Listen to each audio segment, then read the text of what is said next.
of mortality. Another traitor, or a wayward child in need of suckling. Tell me, who dares disturb the one true King's solitude? Speak, or lose your tongue.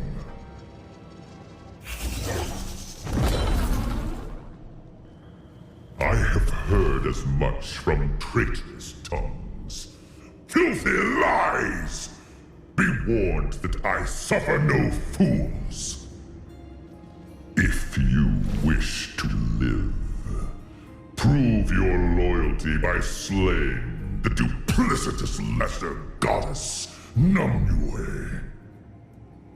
Or raise your pathetic hand against me, and your mortal suffering ends here and now. Which will it be?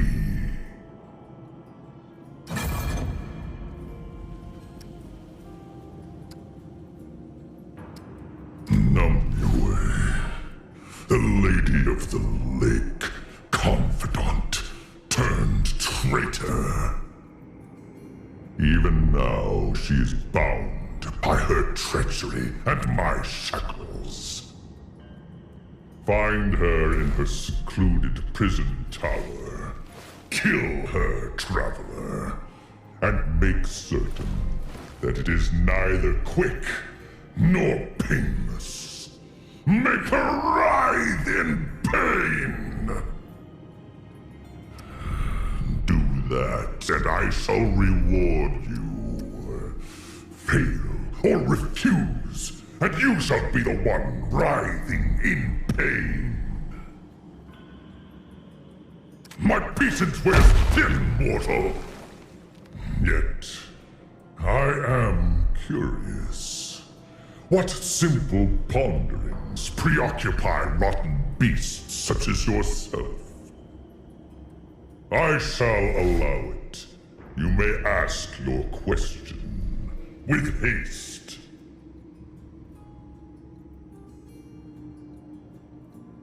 Tread carefully, mortal. Beware the cost of sticking your nose where it does not belong.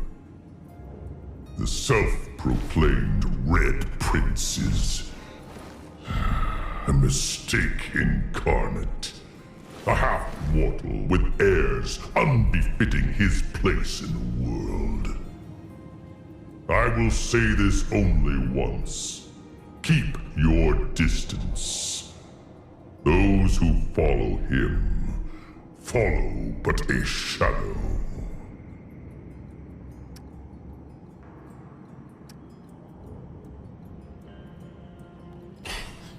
Very well. You may ask one more question, and one alone. Choose wisely and swiftly.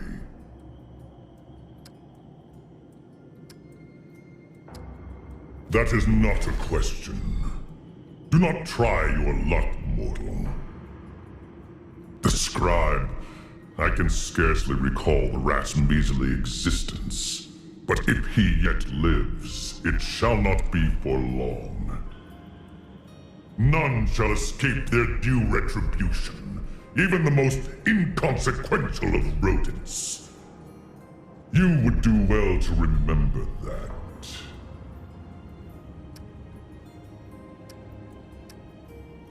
Nimue, the Lady of the Lake, confidant turned traitor.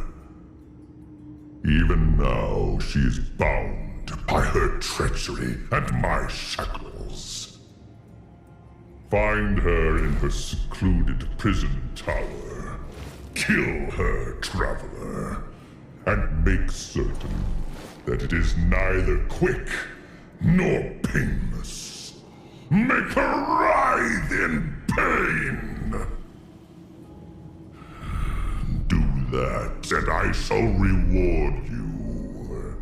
Fail or refuse, and you shall be the one writhing in pain.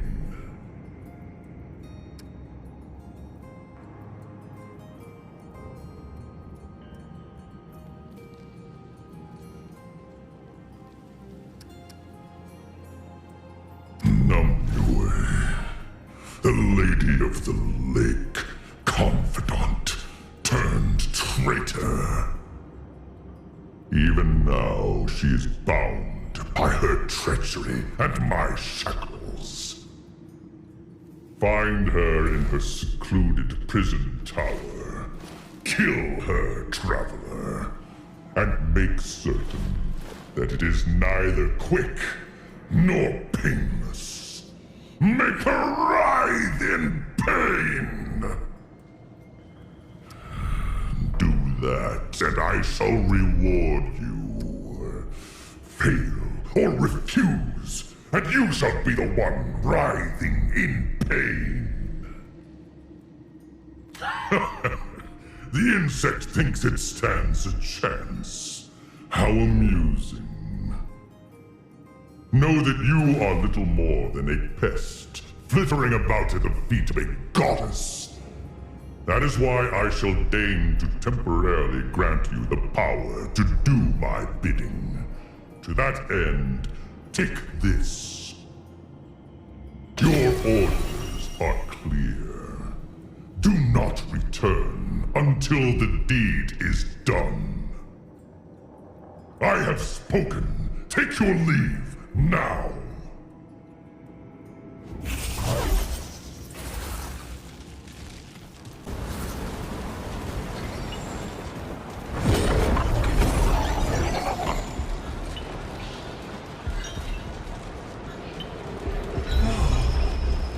A strange creature awash in a strange land. How curious. Prithee, tell, have you come to do the one true king's bidding, or to chase the thread of fate that has brought us each to this moment? So it is. For even a goddess must answer for her actions, lofty though her intentions may have been. Yet things are not so simple as they seem. You and I and these kingdoms twain are at a crossroads. And it is you alone who holds the compass. I am Nimue, goddess of the Fae, lady of the lake, seer, and counselor to the one true king. You have my attention.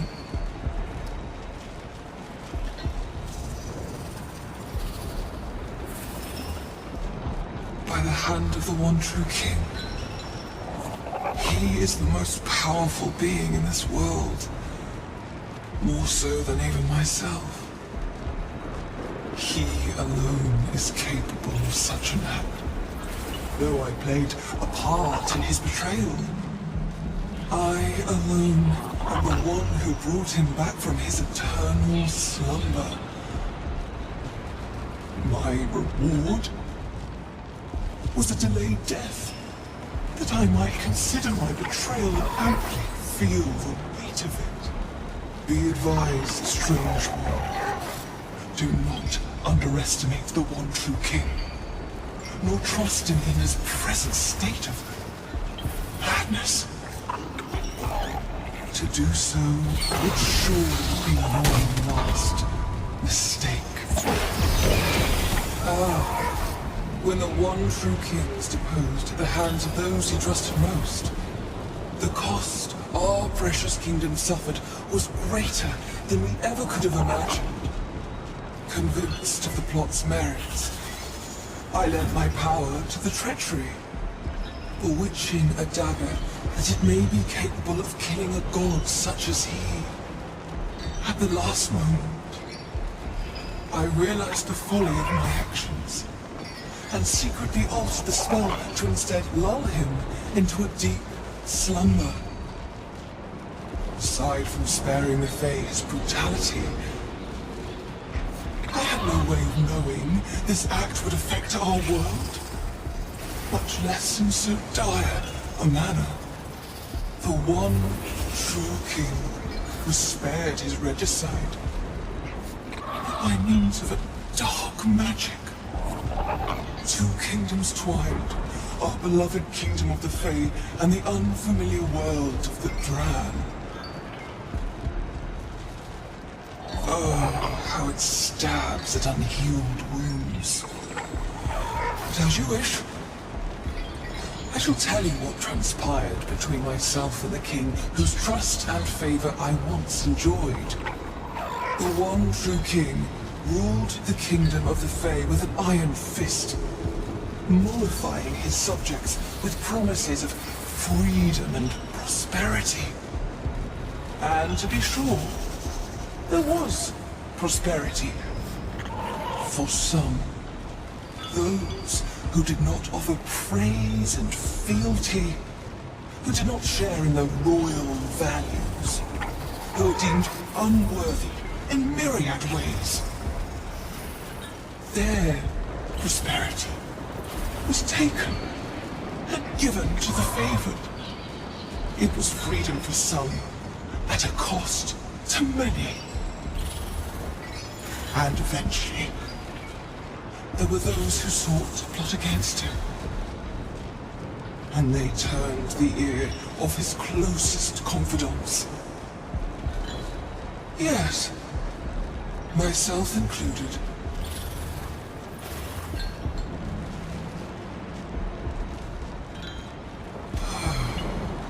Yet another unintended consequence of our ill-fated meddling. When I sent the king into his unending slumber and beheld the ensuing chaos of two worlds colliding, I at once sought to fix what had been broken. To that end, I used my own life force and the king's blood to concoct an elixir that would awaken the one true king. I hoped that returning things to the way they were would also free our worlds from their entwinement. How wrong I was. The king did awaken, but nothing else altered. Save one more horrendous consequence. The one true king's mind was somehow corrupted as he slumbered. Tyrannical though he was, he always cared for the Fae. Each act, no matter how merciless, was undertaken to protect this world from their savage ways. Yet that care has melted away, lost in the molten flames of his mad rage. The king I once served, once counted as a friend, is no more.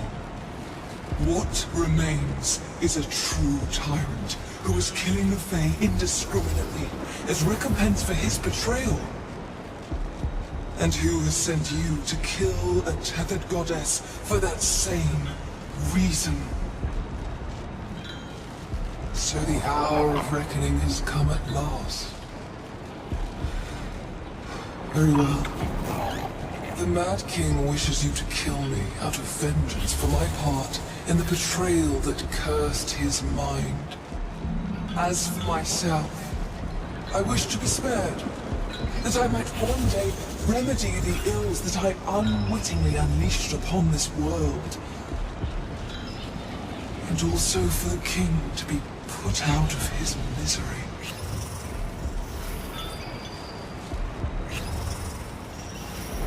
There is always a choice, bitter though it may be. In a world of chaos, when so much is out of your hands, your will to choose is all you may reliably cling to. Never let it slip your grasp. Like this derelict lighthouse of the Dran, there was once a beacon of hope that guided the Fae ever on. Yet that light need not stay dampened. Will you light the way? Have you the courage to set right what the gods themselves have set asunder? Decide, strange one. Duty or hope? So be it. I am not afraid of the world to come. I regret only that I was unable to salvage this once great kingdom. Alas, it was not to be. Do what must be done, and make quick work of it. Goodbye. Goodbye, sweet Fae. Goodbye, my king. Until we meet again across the distant horizon. Now, strange one, do it now.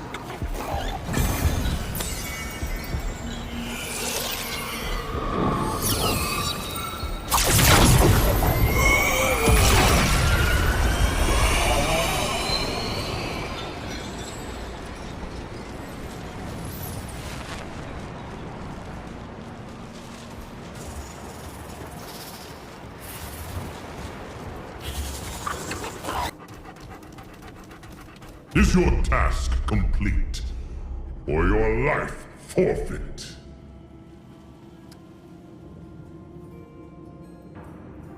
A choice has been made, a fate sealed.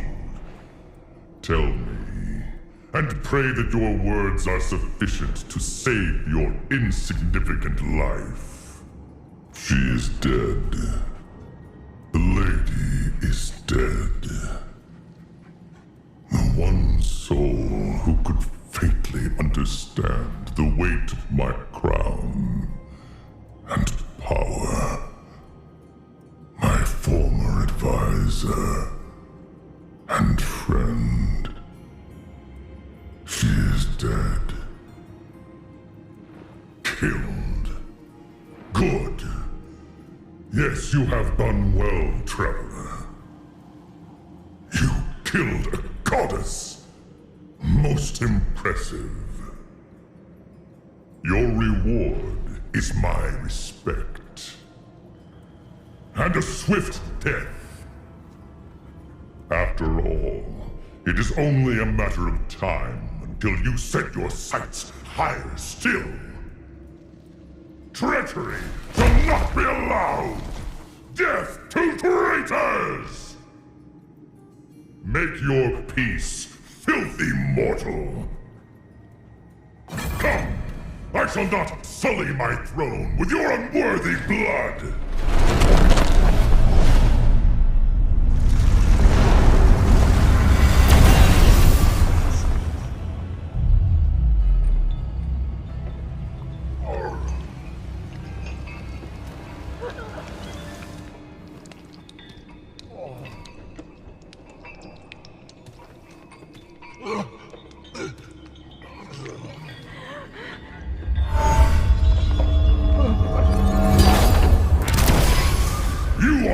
Drop in my rain of blood. A lost whisper in the echo of eternity. Return to the nothingness from whence you came!